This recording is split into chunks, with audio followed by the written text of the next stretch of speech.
கர்த்தருடைய வார்த்தைக்கு நேராக கடந்து செல்லுவோம். இந்த நாளுக்கு தேவையான வார்த்தைகளை நிச்சயமாகவே கர்த்தர் நமக்கு கொடுப்பார். ஆமென். வசனத்தை வாசிப்போம். எல்லாருக்கும் பார்க்காமலேயே சொல்லக்கூடிய ஒரு வேத வசனம். மீகா 7ஆம் அதிகாரம் 15ஆம் வசனம். மீகா 7:15.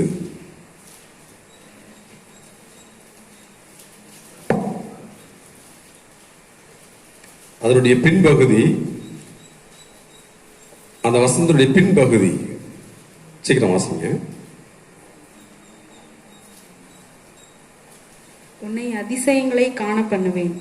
உன்னை அதிசயங்களை காண பண்ணுவேன். அல்லேலூயா. அதிசயங்களை காண பண்ணுவேன்னா என்ன அர்த்தம்? அது அதிசயம்னா என்ன? நடப்பதற்கு வாய்ப்பே இல்லாமல் ஒரு காரியம் நடந்தால் அதற்கு பெயரு அதிசயம். ஒரு ஃப்ளைட்டு, விமானம் மேல பறந்து போகும். நான் இப்பதான் வரும்போது பார்த்தேன், மெயின் ரோட்ல ஒரு ஃப்ளைட் போயிட்டு இருந்தது. நம்ப முடியுமா? நடப்பதற்கு வாய்ப்பே இல்லாத ஒரு காரியத்தை அது நடந்ததாக நாம் பார்ப்போம் என்று சொன்னால் அதற்கு பெயர் தான் அதிசயம். மனிதன் ஒரு முறை மனிதனுக்கு பிறப்பு. மனிதன் பிறந்த பிறகு அடுத்து கடைசியாக மனிதன் சந்திக்க வேண்டியது இறப்பு. அதுல எந்த மாற்றமும் கிடையாது. எல்லா உலகத்தில் இருக்கிற எல்லா மனிதர்களுக்கும் நியமிக்கப்பட்ட ஒன்று. அந்த மனிதன் உயிர் தெழுவதற்கு பாருங்க, அதுதான் யாராலும் நம்ப முடியாது. நாம சொன்னா யாரும் நம்புறாங்களா பாருங்க. ஒரு நாள் வரும், கத்துடி பிள்ளைகளை நாங்கெல்லாம் உயிர் தெழுவோம் அப்படின்னு சொன்னா எல்லாம் சிரிப்பாங்க. சரியான கதை விடுறாரு.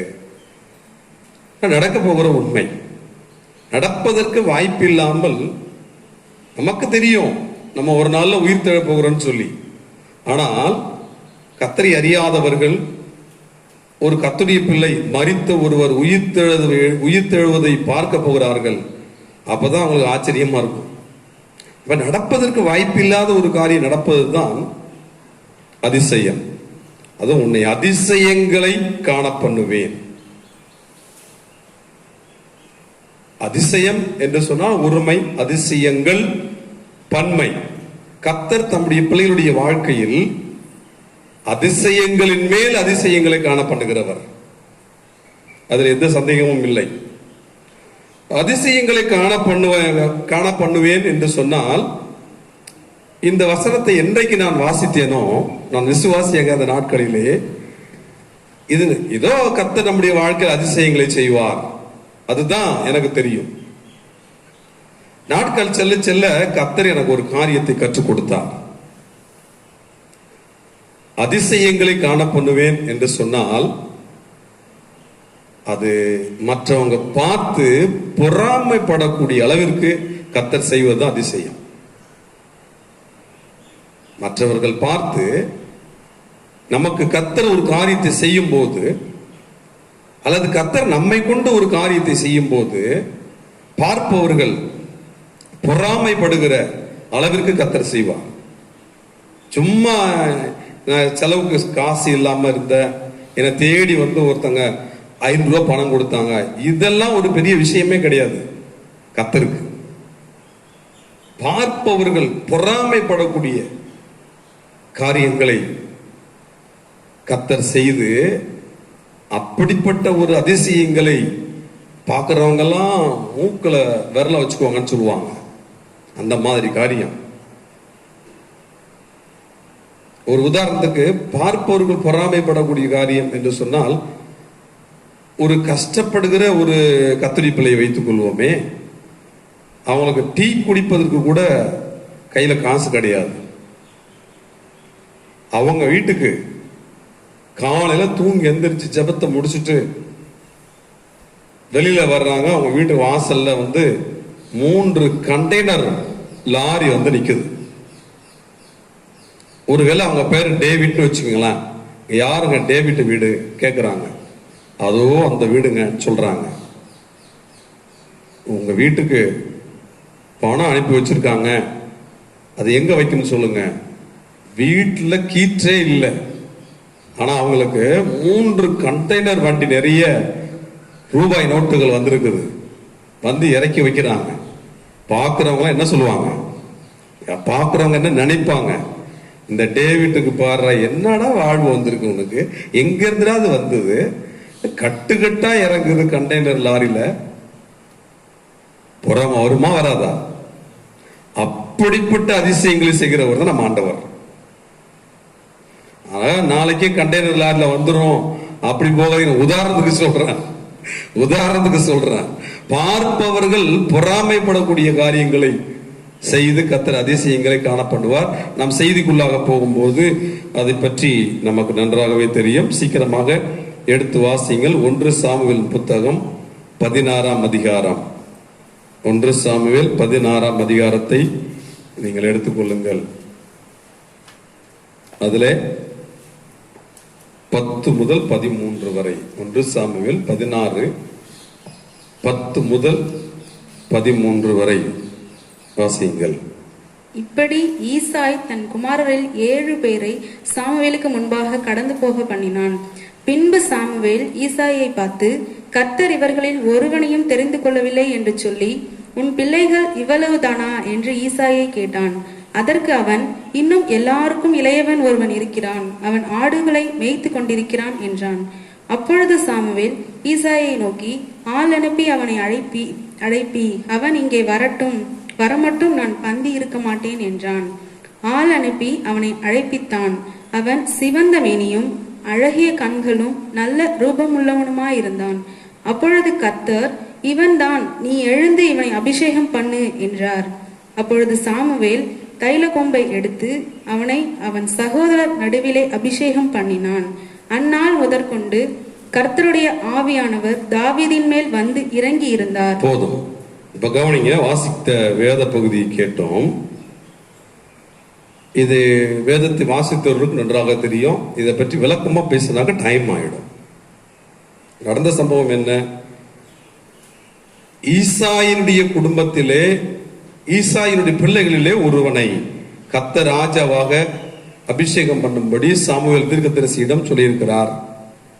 உடனே அவர் புறப்பட்டு தாவீதினுடைய தகப்பனாகிய ஈசாய் அவரை தேடி வீட்டிற்கு சென்று ஒவ்வொரு பிள்ளைகளாக பார்க்கும்போது கர்த்தர் இவன் அல்ல, இவன் அல்ல, இவன் அல்ல, இருந்த அத்தனை பேருமே இல்லைன்னு சொல்லிட்டார் கர்த்தர். அப்ப தீர்க்கதரிசி கேட்கிறாரு தாவீதினுடைய தகப்பனிடத்துல, உன் பிள்ளைகள் இவ்வளவுதானா? எல்லாருக்கும் இளையவன் ஒருவன் இருக்கிறான், அவன் ஆடுகளை மேய்த்து கொண்டிருக்கிறான் என்று சொல்லி சொன்னதுமே அவனை அழைச்சிட்டு வர சொல்லி ஆள் அனுப்புறாங்க. அழைச்சிட்டு வந்த உடனே கர்த்தர் சொல்றாரு, இவன் தான், இவன் என்ன செய்ய, அபிஷேகம் பண்ணு. அல்லேலூயா. இவன் தான், இவனை அபிஷேகம் பண்ணு. இப்ப உங்களுக்கு ஒரு கேள்வி கேட்கிறேங்க.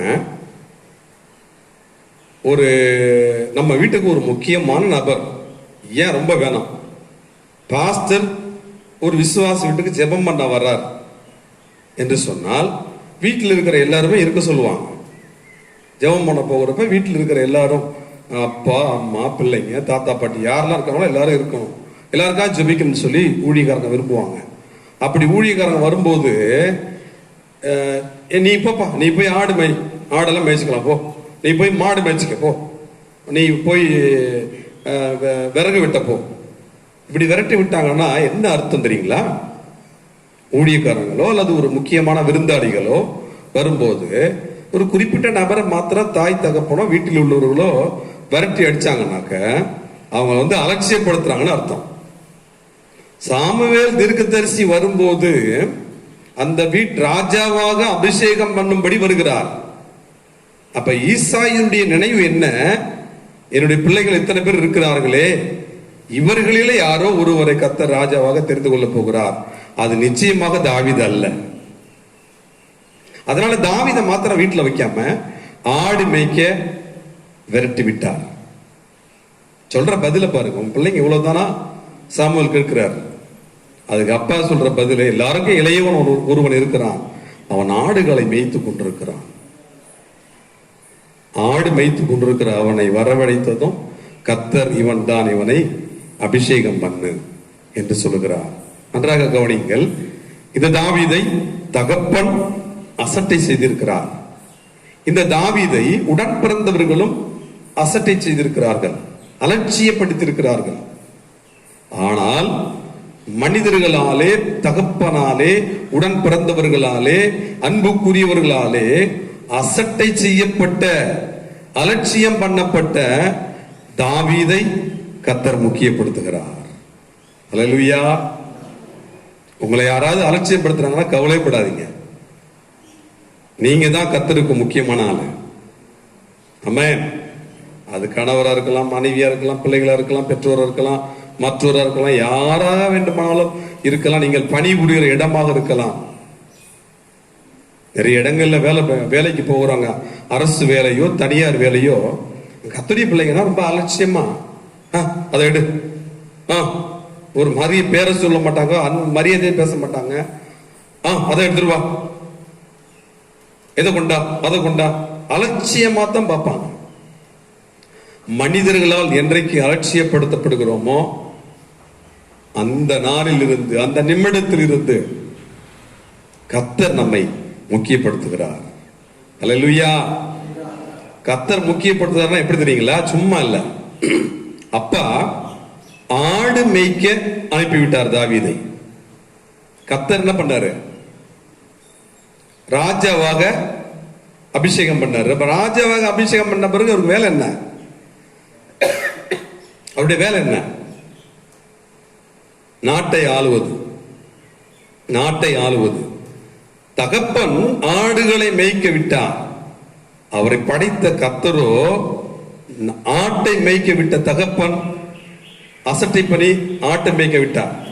ஆனால் இவரை படைத்த தேவன் கர்த்தாதி கர்த்தர் நாட்டை மேய்க்கும்படி உயர்த்தினார். அல்லேலூயா. ஆட்டை மேய்த்தவன் இப்பொழுது நாட்டை மேய்க்கிறவனாக மாறிவிட்டான். அல்லேலூயா. எவ்வளவு பெரிய காரியத்தை பாருங்க. நம்ம என்ன தியானித்துக் கொண்டிருக்கிறோம்? உன்னை அதிசயங்களை காண பண்ணுவேன். இந்த வசனத்தை மையமாக வைத்து செய்தி தியானித்துக் கொண்டிருக்கிறோம். முதலாவது காரியமாக நாம் தியானித்துக் கொண்டிருப்பது, நம்மை அலட்சியப்படுத்துகிறவர்களுக்கு முன்பாக அதிசயங்களை காண பண்ணுகிறவர். நம்மை அலட்சியப்படுத்துகிறவர்களுக்கு முன்பாக அதிசயங்களை காண பண்ணுகிறவர். அலட்சியம் யார் மூலம் வந்தாலும் கவலைப்படக்கூடாது.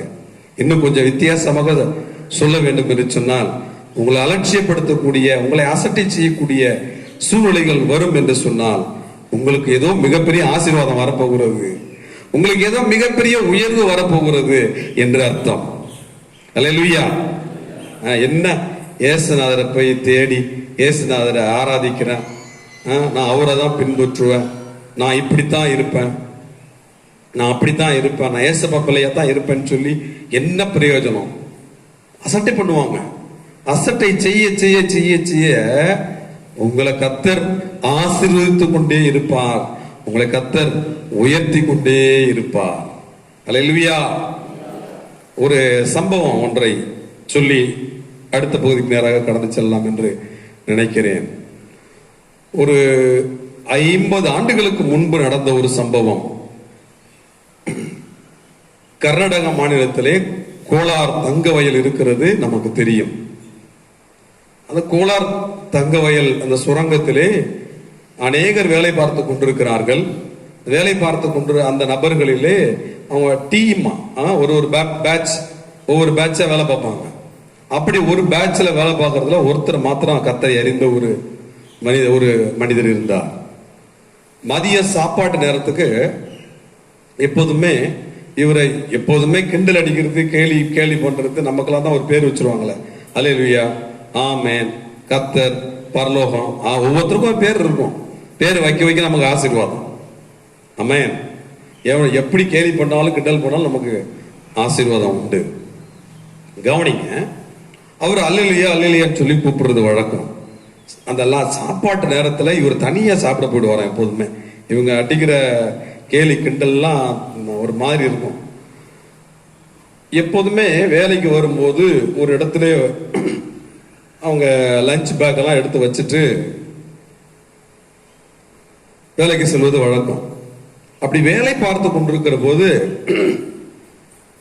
அந்த லஞ்ச் பாக்ஸ் அந்த வச்சிருக்கிற அந்த சாப்பாடு வச்சிருக்கிற பேக் ஒரு நாய் எங்க இருந்து தான் வந்ததுன்னு தெரியல. சுரங்கத்துக்குள்ள அனுமதி கிடையாது, யாரும் போக முடியாது, ஏன்னா தங்க சுரங்கம். ஒரு நாய் எங்கிருந்து வந்ததுன்னே தெரியல, ஓட்டம் முடிச்சு ஓடி வந்தது.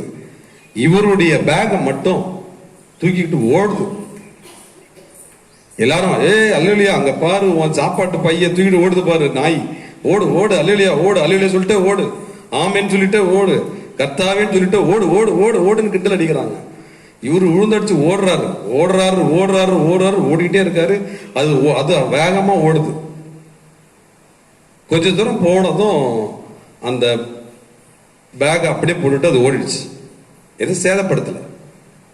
அவர் பேக அப்படி எடுக்க போகிறாரு, பயங்கர சத்தம், பயங்கர சத்தம்.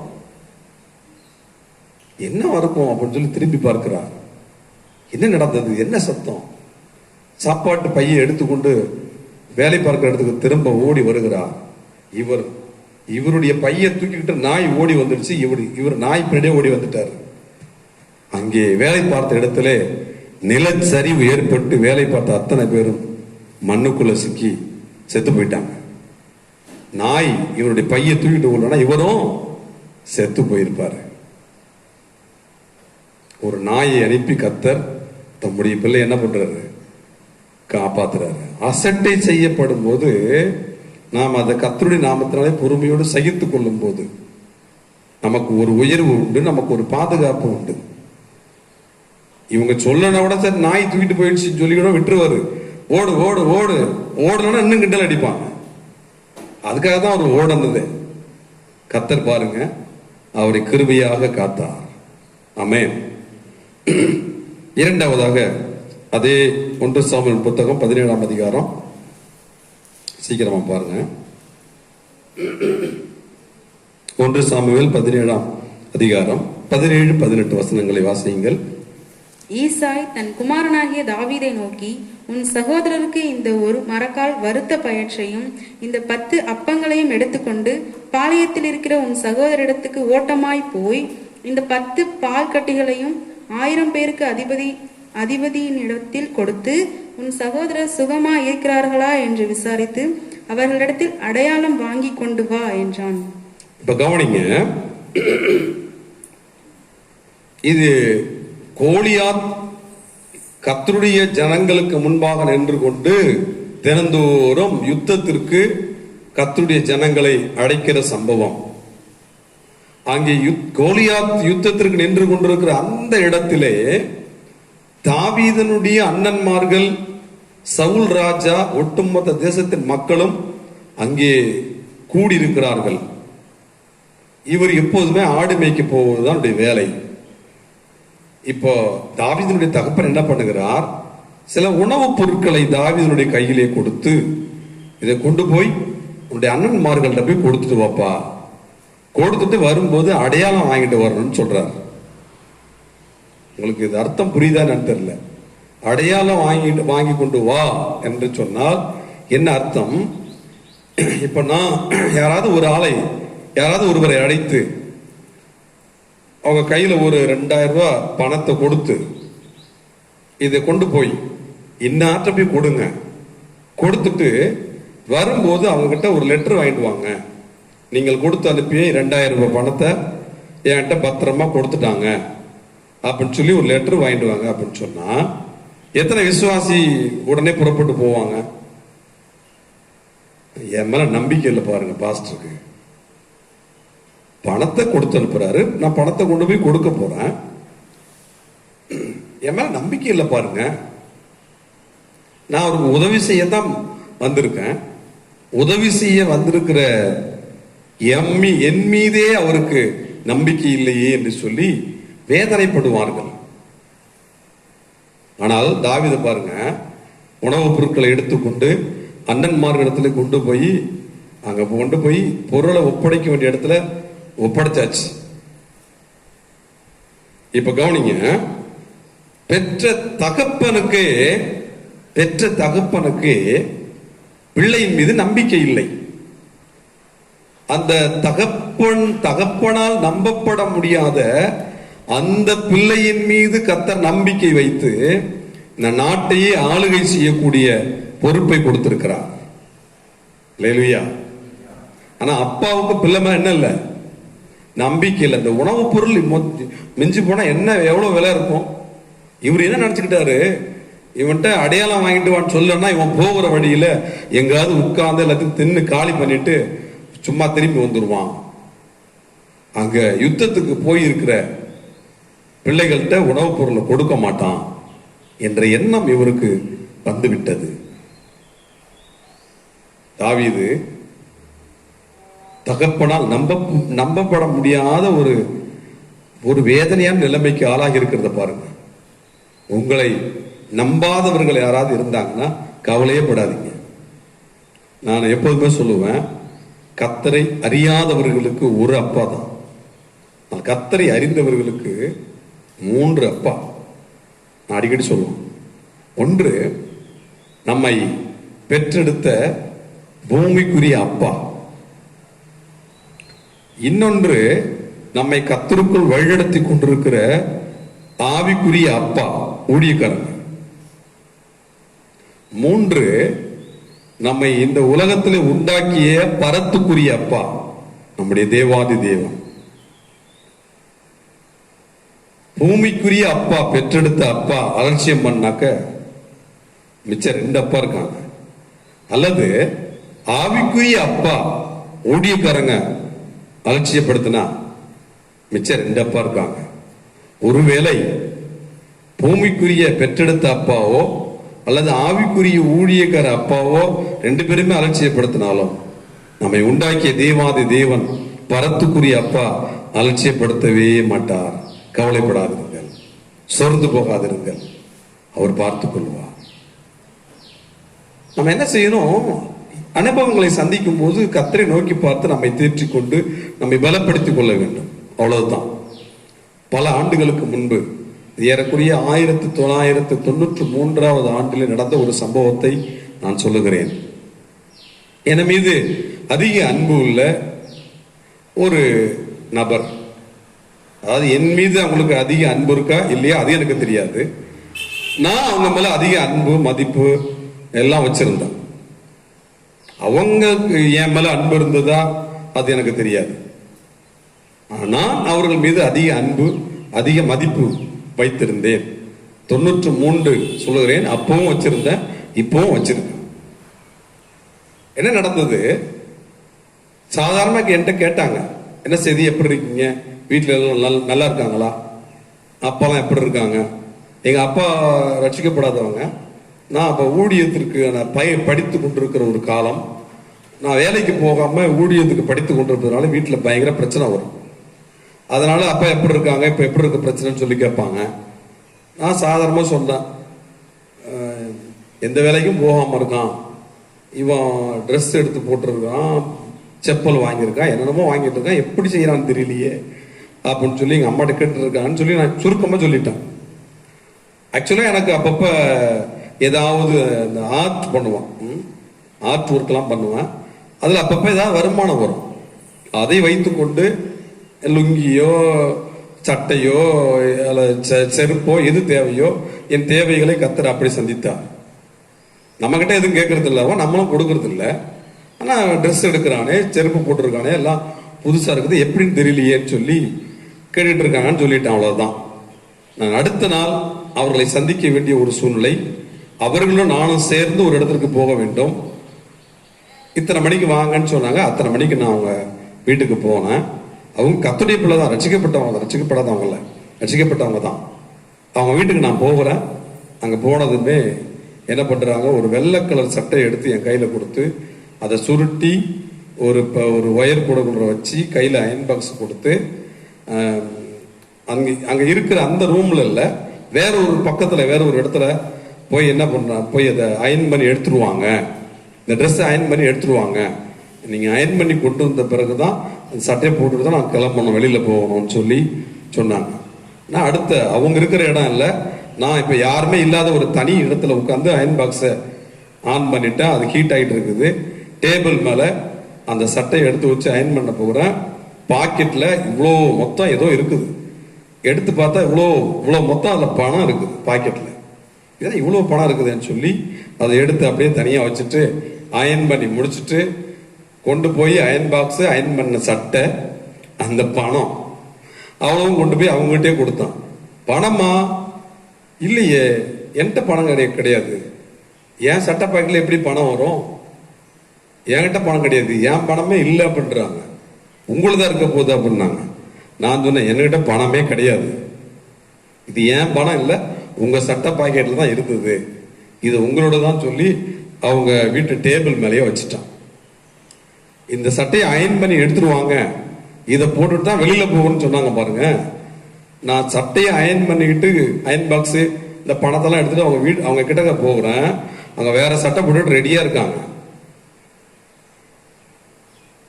பொதுவாக சொல்லுவாங்க, திருட தெரிஞ்சாலும் தெத்த தெரியும்னு சொல்லுவாங்க. நம்ம கிராம பகுதியில் திருட தெரிஞ்சாலும் தெத்த தெரியணும். உங்களுக்கு தெரிஞ்ச சிஐடி ஆபீசர் போலீஸ்ல யாரும் இருந்தாங்கன்னா அவங்கள்ட்ட கேட்டு பாருங்களா, திருடன் எவ்வளவு திறமையா திருடினாலும், கொலைகாரன் எவ்வளவு திறமையா கொலை பண்ணாலும் ஒரு அடையாளத்தை கண்டிப்பா விட்டுட்டு போவான், அவனுக்கு தெரியாமலே. அதை வச்சுதான் அவங்க கண்டுபிடிக்கிறது. அந்த மாதிரி பாருங்க, நீங்க இதை அயன் பண்ணிட்டு வந்த பிறகுதான் நான் இந்த சட்டையை போட்டுட்டு வெளில போகணும்னு சொன்னவங்க, நான் சட்டையை கொண்டு போய் கொடுக்க போறேன், அவங்க சட்டை போட்டு ரெடியா இருக்காங்க. எனக்கு புரிஞ்சு போச்சு, நம்மளை செக் பண்றதுக்காக ஒரு சட்டையை கொடுத்து பாக்கெட்ல பணத்தை வச்சு அதை சுருட்டி கொடுக்கறதுக்கு காரணம் பணம் கீழே விழுந்துடாம இருக்கிறதுக்கு. இங்க அயன் பண்ண வேணா, பக்கத்துல போய் அயன் பண்ணுங்க அப்படின்னு சொன்னா யாரும் இல்லாத இடத்துல பார்த்தாக்க பணம் இருக்கும், பணத்தை அவர் எடுத்து வச்சுக்குவாரு. நம்ம என்ன பண்ணலாம், இவர் இந்த மாதிரி வேலை பண்றாருன்ற கண்டுபிடிச்சிடலாம் அப்படின்னு பிளான் பண்ணி அவங்க செஞ்சிருக்காங்கிறத கர்த்தர் தெளிவா என்கிட்ட காட்டினார். என்னோட எவ்வளவு வயதுல மூத்தவங்க, என்னை விட எவ்வளவு அனுபவத்துல மூத்தவங்க. என்ன காரணம்னா, இவன் எல்லாம் புதுசா செருப்பு எடுக்கிறான், புதுசா சட்டை எடுக்கிறான், புதுசா எல்லாம் செஞ்சுக்கிறானே, நான் பணம் எதுவும் கொடுக்கறது இல்லையேன்னு சொல்லி எங்க அப்பா கேட்டாங்கன்னு சொன்ன பாருங்க.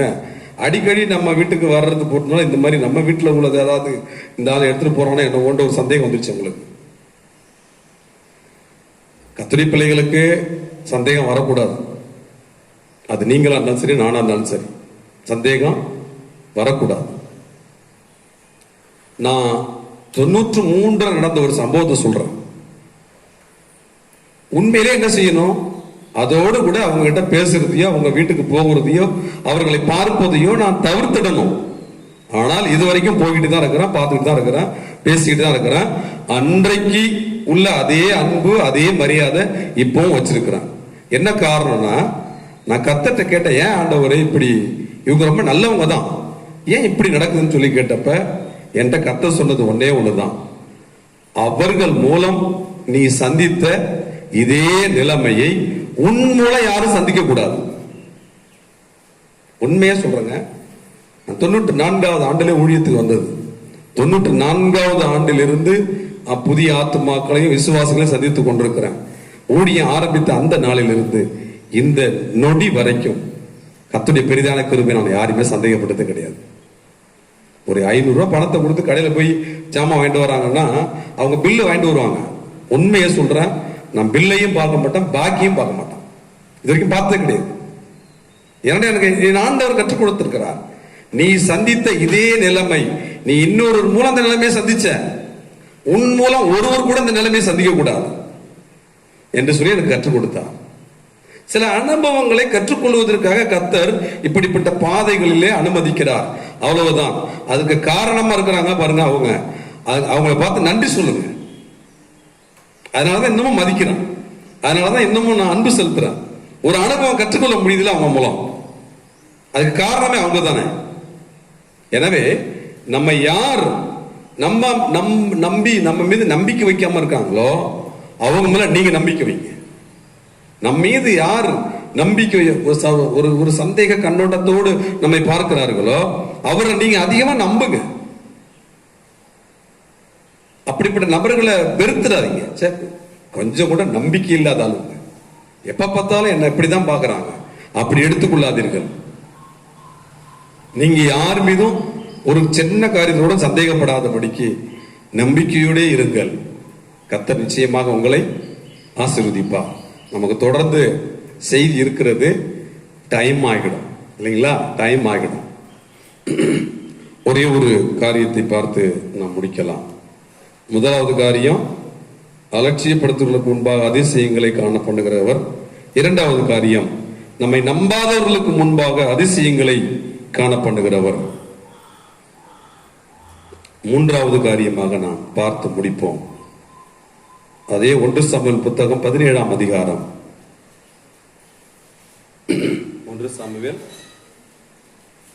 17ஆம் அதிகாரம் 6 முதல் 9. அவன் தன் கால்களிலே வெண்கல கவசத்தையும் தன் தோள்களின் மேல் வெண்கல கேடகத்தையும் தரித்திருப்பான். அவனுடைய ஈட்டி தாங்கு நெசவுக்காரரின் படைமரத்தின் கனதியும் அவன் ஈட்டியின் அலகு 600 சேக்கல் இரும்புமாயிருக்கும். பரிசை பிடிக்கிறவன் அவனுக்கு முன்னாக நடப்பான். வேணாம், இது ஒரு பெரிய பகுதியை போயிடும். 28 படிக்கலாம். 17ஆம் அதிகாரம் 1 சாமுவேல் 17:28. அந்த மனுஷரோடே அவன் பேசிக் கொண்டிருக்கிறதை அவன் மூத்த சகோதரனாகிய எலியாப் கேட்டபோது அவன் தாவீதின் மேல் கடும் கோபம் கொண்டு, நீ இங்கே வந்தது என்ன? வனாந்திரத்தில் உள்ள அந்த கொஞ்ச ஆடுகளை நீ யார் வசத்தில் விட்டாய்? யுத்தத்தை பார்க்க அல்லவா வந்தாய்? உன் துணிகரத்தையும் உன் இருதயத்தின் அகங்காரத்தையும் நான் அறிவேன் என்றான். அதாவது தாவீதுடைய தகப்பனார் உணவுப் பொருட்களை தாவீதின் இடத்துல கொடுத்து அவனுடைய அண்ணன்மாரிடத்துல கொடுக்கும்படி அனுப்பின போது, இப்ப அந்த இடத்துக்கு தாவீது வந்துட்டார். தாவீது வந்ததும் அங்க ஒரு பெரிய கூட்டம் நின்று கொண்டிருக்கிறது. அவர்களுக்கு முன்பாக கோலியாத் நின்று கொண்டிருக்கிறான். அப்ப அந்த மக்கள்கிட்ட தாவீது கேட்கிறான்.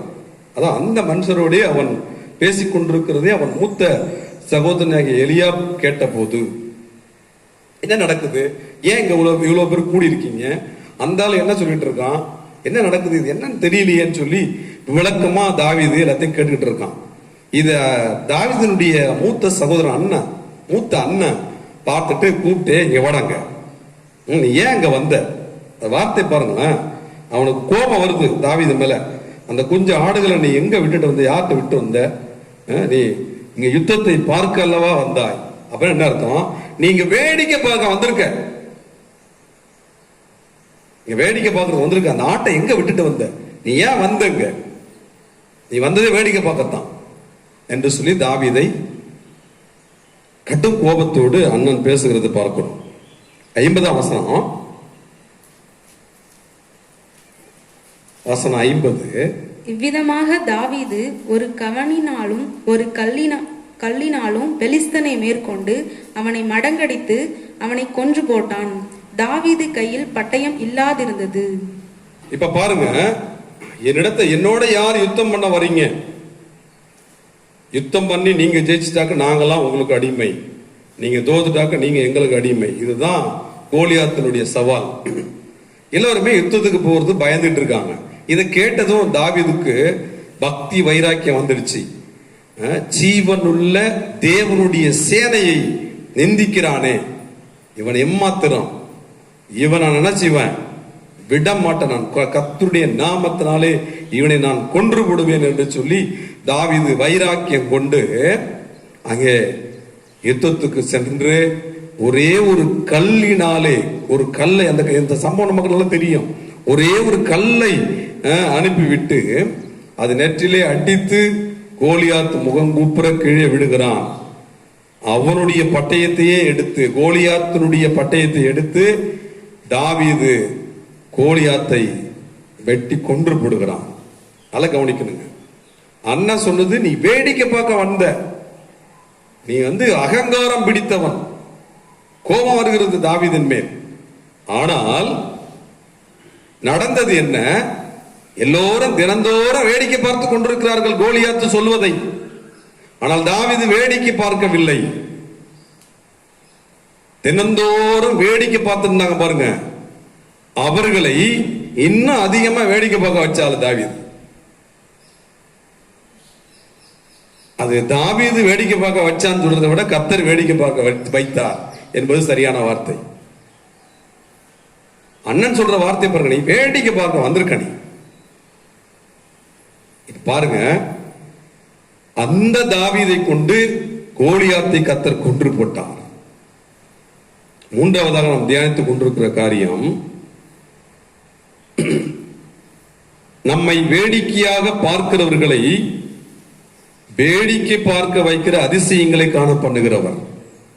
நம்ம எல்லாரும் வேடிக்கையா பார்ப்பாங்க, ஒரு மாதிரி நம்ம வேடிக்கை, நம்ம போனாலே வேடிக்கை பார்ப்பாங்க, நம்ம நின்னாலே வேடிக்கை பார்ப்பாங்க, நம்ம ஏதாவது சும்மா நீங்க போன் எடுத்து பாருங்க வேடிக்கை பார்ப்பாங்க. கத்துடி பிள்ளைங்கன்னா அவ்வளவு அலட்சியம், வேடிக்கை பார்ப்பாங்க. தாவீது அவங்க கத்துடைய பிள்ளை,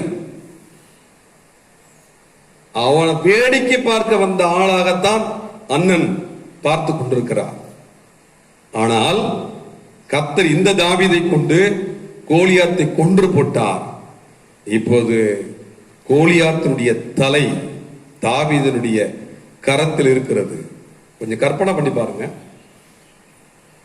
ஒரு ஆளை வெட்டி கொன்று அவங்களுடைய தலையை எடுத்து கையில வச்சுட்டு அப்படி இருக்கும். ஒரு லஞ்ச் பேக் மாதிரி, ஹேண்ட் பேக் மாதிரி கையில ஒரு ஆளுடைய தலையை வச்சுட்டு எப்படி இருக்கும் பாக்குறதுக்கு.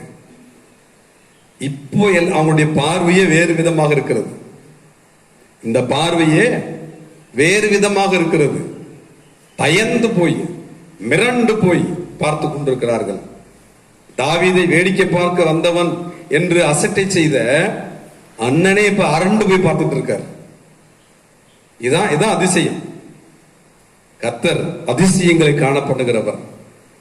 அது நம்முடைய வாழ்க்கையிலும் அதிசயங்களை செய்து காண செய்வார். மற்றவர்கள் பார்த்து பிரமிக்கக்கூடிய, மற்றவர்கள் பார்த்து பொறாமைப்படக்கூடிய, மற்றவர்கள் பார்த்து பயப்படக்கூடிய அதிசயங்களை கர்த்தர் செய்வார். என்ன அதிசயம்னா, தாவீதனுடைய அண்ணன்மார்கள்லாம் போர் வீரர்கள், அவங்க யுத்தத்துக்கு போக முடியல. ஆனால் தாவீதோ சிறுவன், அவன் ஆடுகளை மேய்த்துக் கொண்டிருக்கிறவன். அவனை கொண்டு கர்த்தர் கோலியாத்தை கொன்று போட்டார். அதுதான் எல்லாருக்கும் பெரிய அதிசயம். அதுதான் எல்லாருடைய பார்வைக்கும் மிகப்பெரிய அதிசயம். தாவீது கோலியாத்தை கொன்று போட்டு கையில தலை இருக்கிறது. அந்த தலையை எடுத்துக்கொண்டு நேரா எருசலேமுக்கு போறார் தாவீது. அப்பா அடையாளம் வாங்கி கொண்டு வான்னு சொன்னாருங்களா? இந்த உணவுப் பொருள் எல்லாம் கொடுத்துட்டு அடையாளம் வாங்கி கொண்டு வான்னு சொன்னாரா? தாவீது கொண்டு போய் உணவுப் பொருட்களை யார்கிட்ட ஒப்படைக்கணுமோ ஒப்படைச்சிட்டார், அடையாளம் வாங்கல.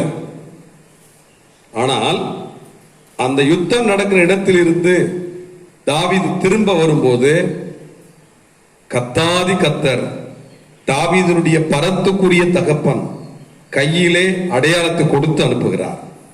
யுத்தம் நடக்கிற இடத்துக்கு தாவீது போனதற்கு என்ன அடையாளம்? அங்கே யுத்தத்திற்கு காரணமா இருந்த கோலியாத்தை கொன்று கோலியாத்துடைய தலையே தாவீதுடைய கரத்தில் இருக்கிறது. அடையாளம் வாங்கி கொண்டு வான்னு சொன்னார் தகப்பன். கர்த்தர் அடையாளத்தை தாவீதுடைய கரத்தில் கொடுத்து அனுப்பினார். அதை பார்த்தா அப்பாவுக்கு எப்படி இருக்கும்? அரண்டு போயிடுவார், அரண்டு போயிடுவார். நம்மை வேடிக்கையாக பார்க்கிறவர்களை வேடிக்கை பார்க்க வைக்கிற அதிசயங்களை பண்ணுகிறவர். உங்களை யாராவது அலட்சியப்படுத்தி கொண்டு வேடிக்கையா உங்களை ஒரு மனித பிறவியாகவே பார்க்காமல் உங்களை வேடிக்கை பொருளாகவே பார்த்து கொண்டிருப்பார்கள் என்று சொன்னால், ஒரு நாள் வரப்போகிறது உங்களை கண்டு பயந்து போய் நிற்பார்கள். உங்களை கண்டு பயந்து போய் நிற்பார்கள். இந்த தாவீதை அசட்டை செய்தான். எல்லாருமே சவுல் ராஜா தாவீதை அசட்டை செய்தான். ஆனால் சவுலுக்குள் ஒரு பொல்லாத ஆவியை கர்த்தர் கட்டளையிட்டார். தாவீதின் மீதோ தம்முடைய பரிசுத்தாவின் வல்லமையை அனுப்பினார். தாவீது சென்று பாடல் பாடும்போது அந்த அசுத்தாவி சவுலை விட்டு நீங்கும். அவனுக்குள் கர்த்தருடைய வல்லமை இருக்கிறதை பார்த்து சவுல் ராஜா தாவீதை பார்த்து பயந்தான். வேதவசனம் சொல்லுகிறது. நம்மை அசட்டை செய்கிறவர்கள், நம்மை வேடிக்கை பொருளாக பார்க்கிறவர்கள் ஒரு நாளிலே நம்மை பார்த்து பயந்து போய் நிற்கக்கூடிய காரியங்களை அதிசயங்களை கர்த்தர் நமக்கு செய்கிறவராயிருக்கிறார். நாம் ஜெபிப்போம். கண்களை மூடி ஜெபிப்போம். எங்கள் பரலோகத்தின் தேவனை, உன்னை அதிசயங்களை காண பண்ணுவேன் என்று வாக்கு பண்ணின எங்கள் தேவாதி தேவன், அப்பா நீர் நல்ல ஒரு தகப்பனே. ஆமேன், ஆமேன், ஆமேன். அலட்சியப்படுத்துவர்களுக்கு முன்பாக அதிசயங்களை காணப்படுகிற தேவனாய் நீர் இருப்பதற்காக உம்மை துதிக்கிறோம் ஐயா. யார் அசட்டை செய்தாலும், யார் அலட்சியப்படுத்தினாலும் ஆண்டவர் நீர் அவர்களுக்கு முன்பாக அதிசயங்களை செய்கிற தேவா இருப்பதற்காக உம்மை துதிக்கிறோம் ஐயா. உம்மை ஸ்தோத்திரிக்கிறோம், நன்றி செலுத்துகிறோம் ஆண்டவரே.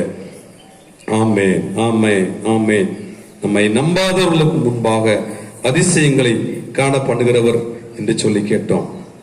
நம்மை நம்புவதற்கு ஒருவருமே இல்லையா? கவலை வேண்டாம். நம்மை நம்புகிறவர் தேவாதி தேவன் இருக்கிறார். மனிதர்கள் யாரும் நம்பவில்லை என்றால் அதை பற்றி கவலைப்படாதிருங்கள், அதை பற்றி சோர்ந்து போகாதிருங்கள். அவர்கள் மீது வெறுப்பையோ கசப்பையோ வருத்தத்தையோ வைக்காமல் அவர்களை அதே போல நேசிக்கக்கூடிய, அன்பு செலுத்தக்கூடிய நிலைமையிலே நம்மை வைத்துக் கொள்ள வேண்டியது அவசியம். ஆண்டவர் நம்மை யார் நம்மை நம்பாதபடிக்கு வெறுத்தாலும் புறம்பே தள்ளினாலும் நம்மை உயர்த்துகிற தேவன், நம்மை நேசிக்கிற தேவன், நம்மை நம்புகிற தேவன் என்பதை மறந்து விடாதிருங்கள். ஆமேன், ஆமேன், ஆமேன், ஆமேன். நம்மை வேடிக்கையாக பார்க்கிறவர்களை வேடிக்கை பார்க்க வைக்கிற அதிசயங்களை பண்ணுகிறவர் என்று சொல்லி கேட்டோம். யார் நம்மை வேடிக்கை பொருளாக, கேலி பொருளாக பார்த்தாலும் நம் ஆண்டவர் நம்மை அப்படி பார்க்கிறவர் அல்லவே அல்ல. உங்களுக்குள் ஒரு விசேஷித்த கிருபையை வைத்திருக்கிறார். உங்களுக்குள் ஒரு விசேஷித்த காரியங்களை கர்த்தர் வைத்திருக்கிறார். உங்களை யார் எப்படி பார்த்தாலும், உங்களை எப்படிப்பட்ட நிலைமையில் எந்த இடத்தில் உங்களை வைத்தாலும் அதை பற்றி கவலைப்படாதீர்கள். கர்த்தர் உங்களை நேசிக்கிறார். கர்த்தர் உங்களை மிக உயர்ந்த ஒரு இடத்திலே உங்களை வைத்து பார்த்து கொண்டிருக்கிறார். கர்த்தர் உங்களை உயர்வாகவே பார்த்து கொண்டிருக்கிறார். நீங்கள் மனிதர்கள் மூலம் வருகிறதான இப்படிப்பட்ட நிலைமைகளை பார்த்து சோர்ந்து போகாதிருங்கள். உங்களுக்காக ரத்தம் சிந்தி உங்களை மீட்டெடுத்த தேவாதி தேவனை நோக்கி பாருங்கள். அவர் பெரியவர், அவர் பெரியவர். உங்களுக்காக எதையும் செய்வார். சோர்ந்து போகாதிருங்கள். அவர் நல்லவர். ஆமேன், ஆமேன், ஆமேன். கர்த்தரை நோக்கி பாருங்க. கர்த்தரை உறுதியா பிடிச்சுங்க. மனிதர்கள் மூலம் வரக்கூடிய எந்த நிலைமையும் எந்த காரியத்தை பார்த்து சோர்ந்து போக வேண்டாம், தளர்ந்து போக வேண்டாம், தடுமாற வேண்டாம், எந்த ஒரு பலவீனங்களுக்கும் இடம் கொடுக்க வேண்டாம். கர்த்தரை நோக்கி பாருங்கள். அவர் எல்லாம் பார்த்து கொள்வார். அவர் உங்க கூடவே இருக்கிறார். உங்களை விட்டு விலகவே மாட்டார். அவர் உங்களை உயர்த்தி வைக்கிற தேவன். அவர் எல்லா நிலைமையிலும் உங்களை புரிந்து கொண்டு, உங்களை அறிந்து கொண்டு, உங்களோடு கூடவே இருந்து மகிமையான காரியங்களை செய்கிறவர். ஆமேன், ஆமேன், ஆமேன், ஆமேன், ஆமேன். எங்கள் பரலோக பிதாவே, இந்த அருமையான வேளையிலும் உம்மை துதிக்கிறோம் ஐயா. உம்மை ஸ்தோத்திரிக்கிறோம், நன்றி செலுத்துகிறோம் ஆண்டவரே. சர்வ வல்லமையில் எங்கள் தேவாதி தேவன் நீர்தாமே ஆண்டவரே. உம்முடைய மகிமையுள்ள கரத்தினாலே எங்கள் ஆண்டவர் நீரே தகப்பனே. அப்பா, இந்த வார்த்தைகளை கேட்ட ஒவ்வொருவரையும் தொடுவீராக. ஒவ்வொருவரோடு கர்த்தர் பேசின அந்த வார்த்தை உள்ளத்திலே கர்த்தாவே அப்பா பலன் கொடுக்கத்தக்கதாய் கிரியை செய்யும்படியும் எனக்கு செபிக்கிற ஆண்டவரே. மெய்யாகவே கர்த்தர் என்னோடு கூட பேசினார் என்று சொல்லி இதை உம்மை நோக்கி பார்க்கிற ஒவ்வொருவரையும் உடைய கரத்தினால் தொட்டு பலப்படுத்துங்கப்பா, தைரியப்படுத்துங்கப்பா. மனிதர்களால் சந்தித்த எல்லா மன காயங்களையும் ஆற்றுங்க தகப்பனே. மனிதர்களால் ஏற்பட்ட எல்லா அலட்சியங்களையும், எல்லா விதமான நம்ப முடியாத நிலைமைகளையும் கர்த்தர் நீதாமே முற்றிலுமாய் மாற்றி, அதை குறித்த மன வேதனைகள் எல்லாம் மாற்றி ஒரு தைரியப்படுத்தும், பலப்படுத்தும், பெரிய காரியங்களை செய்யும். இயேசுவின் நாமத்தில் தாழ்த்தி ஜெபிக்கிறோம் எங்கள் ஜீவனுள்ள நல்ல பிதாவே. ஆமேன்.